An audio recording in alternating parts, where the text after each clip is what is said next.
શિયાળાની ઠંડીમાં જો આવો ગરમા ગરમ પુલાવ એકવાર બનાવીને ખાઈ લેશો તો બીજા બધા ભૂલી હંમેશા આ જ બનાવશો. બહુ સિમ્પલ એવો તમે એને રાયતા સાથે સર્વ કરી શકો. આ પુલાવ છે એ વેજ યકની પુલાવ. સિમ્પલ એવો છે, એમાં કોઈ હળદર, લાલ મરચું કે ધાણા જીરું નથી જતું. આખા જે મસાલા હોય એના ફ્લેવરના પાણીમાં આ પુલાવ બનાવવામાં આવે છે અને એટલો ટેસ્ટી લાગે કે જો તમને બિરયાની ભાવતી હશે તો આ તમને બહુ જ ભાવશે. ઓછા તેલ કે ઘીમાં બનીને રેડી થઈ જાય છે. હેલો ફ્રેન્ડ્સ, તમારું સ્વાગત છે મારા કિચનમાં. આજે આપણે બનાવીશું શાકભાજીથી ભરપૂર અને સિમ્પલ એવો વેજ યખની પુલાવ. તો આ પુલાવ છે એ મસાલા સ્પાઇસ ઉમેરી અને બનાવવામાં આવે કલરમાં તો પણ એ વ્હાઈટ રહે, પણ સ્વાદ એનો બિરયાની જેવો લાગશે. જો તમને મારી રેસિપીઓ ગમતી હોય અને હજુ સુધી ચેનલને સબસ્ક્રાઈબ ન કર્યું હોય તો સબસ્ક્રાઈબ કરજો અને બાજુમાં આપેલી ઘંટી દબાવજો એટલે નવી નવી રેસિપીના નોટિફિકેશન આવે. કોઈ એક વાટકીનું માપ લઈ 2 વાટકી ભરી બિરયાની કે પછી બાસમતીના ચોખા લેશું. સારી રીતે 3-4 પાણીથી ધોવાનું, પાણી ક્લિયર થાય અને પછી આપણે એને અડધો કલાક જેવું પલાળી દઈશું. ત્યાં સુધીમાં આપણે એક સ્પાઇસ મિક્સ રેડી કરવાનું છે. એના માટે આપણે 6 વાટકી ભરી અને પાણી લેશું. અહીંયા કોઈ પણ એક વાટકીનું માપ તમે લઈ લેવાનું, એ જ રીતે ચોખા, એ જ રીતે પાણીનું પણ આ રીતે માપ આપણે લઈ લઈશું. આ રીતે મેં 6 વાટકી ભરી અને પાણી કડાઈમાં લઈ લીધું. એમાં આપણે 2 ટીસ્પૂન જીરું, 2 ટીસ્પૂન વરિયાળી અને 1 ટેબલ સ્પૂન આખા ધાણા સાથે 2 તમાલપત્ર ઉમેરીશું. અને આખા મસાલામાં 1 તજનો ટુકડો, તમે 2 પણ લઈ શકો, 10થી 12 મરી સાથે 4થી 5 એલચી અને 5 જેટલા લવિંગ. તમે આમાં દગડ ફૂલ પણ ઉમેરી શકો અને જો તમારા પાસે જાવેત્રી હોય તો એ પણ ઉમેરી શકો. સાથે આપણે લીલા ધાણાના ડાળખા પણ ઉમેરીશું. હવે આ પાણીને આપણે ઉકાળવાનું છે, તો સાથે આપણે મીઠું પણ ઉમેરી દઈશું 2 ટીસ્પૂન જેટલું. પછી આપણે બેલેન્સ કરીશું. સાથે ઉકળવા લાગે એટલે અડધી ડુંગળીના સ્લાઇસ કરી, સાથે નાનો ટુકડો આદુનો અને 3 લસણની કળીઓ હલકી એને ક્રશ કરીને ઉમેરવાની. અને આ મિશ્રણને તમારે 5થી 6 મિનિટ માટે ઉકળવા દેવાનું છે. મેં એકદમ ગરમ પાણી જ ઉમેર્યું છે એટલા માટે મેં એને 10 મિનિટ જેવું નથી ઉકાળ્યું.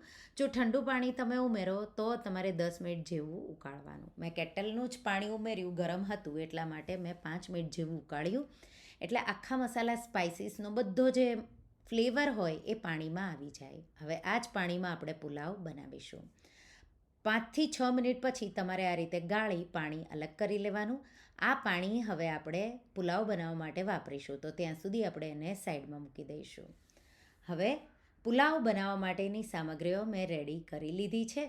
પોણો કપ જેટલા લીલા વટાણા, 2 ડુંગળી, સાથે બટેટું, પનીર, ફ્લાવર, ગાજર અને મેં અહીંયા ફણસી લીધી છે. બધું અડધો અડધો કપ જેટલું લીધું છે. તમને વધારે ઓછું જોવે એ રીતે કોઈ વાટકીના માપ સાથે તમારે લેવાનું છે.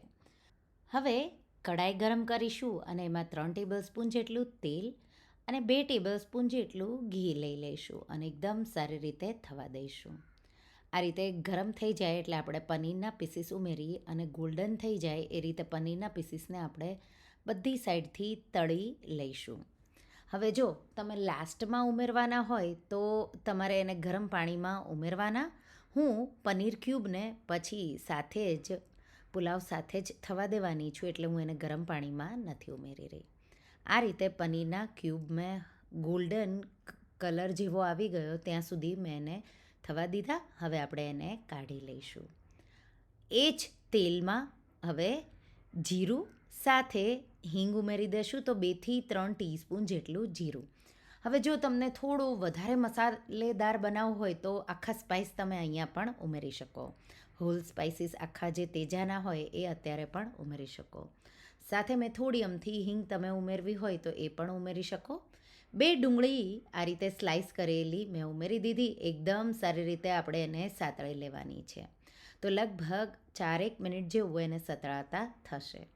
4 મિનિટ પછી થોડું હું ડુંગળી કાઢી લઈશ અને એને હું બીજા ગેસ પર એકદમ ક્રિસ્પી આપણે કરી લેવાની છે. તો પછી આપણે એ ડુંગળીને ગાર્નિશિંગ માટે સર્વ કરીશું. જેમ બિરયાની ઉપર ક્રિસ્પી ડુંગળી ગાર્નિશ કરવા માટે વપરાય એ રીતે હું પાછી થોડી બીજા ગેસ પર આ રીતે ડુંગળીને ક્રિસ્પી કરી લઈશ. હવે ડુંગળી સતળાઈ ગઈ, એમાં આપણે એક મોટું બટેટાના સ્લાઇસ આ રીતે કરીને ઉમેરી દઈશું. લાંબા લાંબા સ્લાઇસ પણ કરી શકો કે પછી આ રીતે ચોરસ ટુકડા પણ કરી શકો. આ રીતે બટેટાને લગભગ 3 મિનિટ જેવું મેં થવા દીધું. 1 ટેબલસ્પૂન આદુ લસણની પેસ્ટ ઉમેરીશું અને પાછું 2થી 3 મિનિટ જેવું સતળાવા દઈશું. આ રીતે એકદમ સારી રીતે સતળાઈ ગયું. ઘી કે તેલ આ રીતે અલગ દેખાય પછી આપણે એમાં અડધો કપ ફ્લાવર, અડધો કપ ગાજર, અડધો કપ ફણસી અને અડધો કપ જેટલા લીલા વટાણા. વટાણાનું પ્રમાણ અહીંયા તમે વધુ ઓછું કરી શકો. એકદમ સારી રીતે મિક્સ કરી અને 4થી 5 મિનિટ માટે હવે આપણે એને સતળાવા દેવાનું છે. સાથે આ રીતે તમે શાકભાજી ઉમેરો એટલે મીઠું ઉમેરી દેવાનું. મીઠું ઉમેરવાથી શાકભાજી છે એ જલ્દી સતળાવા લાગશે. તો અહીંયા મેં 2 ટીસ્પૂનથી થોડું ઉપર મીઠું ઉમેરી દીધું. 1 ટીસ્પૂન જેટલું ઘી જો તમને જરૂર લાગે સતળવા માટે તો તમારે થોડું ઉમેરવાનું. મિક્સ કરીશું અને એકદમ સારી રીતે આપણે એને સતળાવા દઈશું. સતળાતા લગભગ હવે 5 મિનિટ જેવું થઈ ગયું છે. આ રીતે સતળાઈ જાય એટલે આપણે 1 ટમેટાના સ્લાઇસ કરી અને ઉમેરી દઈશું. મિક્સ કરીશું અને પાછું ટમેટાને 3 મિનિટ જેવું તમારે સતળાવા દેવાનું છે. આ રીતે શાકભાજીને પહેલાં તેલમાં એકદમ સારી રીતે સાતળી લેવાના. એ સતળાય પછી તમારે એમાં આ રીતે દહીં, અડધો કપ જેટલું દહીંને આપણે એકદમ સ્મૂથ થાય એ રીતે ફેટી લેશું. કોઈ વાટકીના માપથી રાઈસ લીધા હોય બધી જ સામગ્રીઓ તમારે એ જ રીતે લેવાની છે. આ રીતે એકદમ સારી રીતે ફેટેલું અને દહીં બહુ ખાટું ન હોય એવું લેવાનું છે. ક્રીમી એવું દહીં મેં ઉમેરી દીધું. હવે ગેસની ફ્લેમ થોડીવાર માટે લો રાખીશું અને 3 મિનિટ જેવું થવા દઈશું. 3 મિનિટ જેવું થશે એટલે એકદમ સારી રીતે દહીં પણ એકદમ સારું એવું એનો ટેસ્ટ છે એ બધા વેજીટેબલમાં આવી જશે. આ રીતે શાકભાજી બધા સતળાઈ જાય એટલે મસાલાવાળું જે આપણે પાણી રેડી કર્યું છે તો એને 5 મિનિટ જેવું તમે ઉકળવા દેશો એટલે 5 કપ જેટલું પાણી રહેશે. તો આપણે 6 કપ જેટલું લીધું હોય અને તમે હાઈ ફ્લેમ પર 5 મિનિટ જેવું થવા દેશો એટલે 1 કપ જેટલું પાણી થોડું ઓછું થશે. પછી આપણે એમાં પલાળેલા જે ચોખા છે એ નિતારી ઉમેરી દેવાના છે. મિક્સ કરીશું અને હવે ગરમ મસાલો 2 ટીસ્પૂન જેટલો ગરમ મસાલો સ્ટ્રોંગ અને ફ્રેશ હોય એ લેવાનો. જો સ્ટ્રોંગ ફ્લેવર ન હોય તો તમે વધારે પણ ગરમ મસાલો ઉમેરી શકો. મિક્સ કરી દીધું મેં એને અને સાથે આપણે એમાં પનીરના પીસીસ પણ ઉમેરી દઈશું. અહીંયા મેઇન જે ટેસ્ટ છે એ બધા મસાલા જે આખા મસાલા હોય એનો જ આવે છે. એટલા માટે તમારે એ જ સ્ટ્રોંગ ફ્લેવરમાં ઉમેરવાના છે. ફ્રેશ અને સુગંધીદાર જેટલા હશે એટલા જ તમારો આ પુલાવ છે એ સારો એવો બનશે. તો મેં એને એકવાર મિક્સ કર્યું પછી ઢાંકી આપણે એને 7 મિનિટ જેવું થવા દઈશું. ત્યાં સુધીમાં બુંદીનું રાયતા માટે 1 કપ મોળું ફેટેલું દહીં, એમાં અડધો કપ પાણી ઉમેરી એકદમ સારી રીતે મિક્સ કરી દઈશું. હવે એમાં આપણે 1/4 કપ જેટલી બુંદી ઉમેરીશું. પછી જરૂર લાગે તો દહીં કે પાણી તમે બેલેન્સ કરી શકો. તો જે રીતે સોક કરે એ રીતે 1 ટીસ્પૂનથી થોડો ઉપર ચાટ મસાલો, 2 ટીસ્પૂન ધાણા જીરું પાવડર કે પછી તમે શેકેલું જીરું પણ ઉમેરી શકો. 2 ટીસ્પૂન શુગર એટલે કે મેં બુરું ઉમેર્યું છે. અડધી ટીસ્પૂન જેટલું મીઠું, લીલા ધાણા ઉમેરીશું, મિક્સ કરી દઈશું અને લાસ્ટમાં આપણે એના પર એક વઘાર રેડી દઈશું. વઘાર માટે મેં અહીંયા 1 ટીસ્પૂન જેટલું ઘી ગરમ કર્યું છે. ઘી ગરમ થઈ જાય એટલે એમાં 1 ટીસ્પૂન જીરું આ રીતે સતળાવા લાગે એટલે આપણે એમાં 1 ચપટી જેટલી હિંગ, લાલ મરચું પાવડર ઉમેરીશું અને તરત જ વઘારને આપણે આ રીતે રાયતા પર રેડી અને મિક્સ કરી દઈશું. તો રાયતું તૈયાર છે. ઉપરથી લીલા ધાણા ઉમેરીશું. આ રાયતું તમે વેજીટેબલ સાથે પણ બનાવી શકો. હવે રાઈસને થતાં લગભગ 10 મિનિટ જેવું તો પાણી ઉકળવા લાગે પછી સ્લો ફ્લેમ પર તમારે એને 10 મિનિટ જેવું થવા દેશો એટલે રાઈસ તમારા મસાલેદાર, તમે બિરયાની પુલાવ જેવું પણ કહી શકો, તૈયાર છે. આ રીતે છૂટો રહેશે. પરફેક્ટ પાણીનું માપ અને ચોખા આ રીતે જો તમે લેશો તો તમે જોઈ શકો છો પરફેક્ટ એવો પુલાવ રેડી થઈ ગયો. ઢાંકી થોડીવાર માટે આપણે એને રહેવા દઈશું 5-1 મિનિટ જેવું. તો ગેસ બંધ કરી દેવાનો પછી ઢાંકીને રાખવાનું.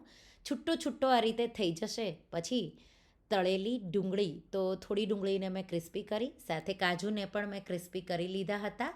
ફુદીનો અને લીલા ધાણાથી આપણે એને ગાર્નિશ કરી દઈશું.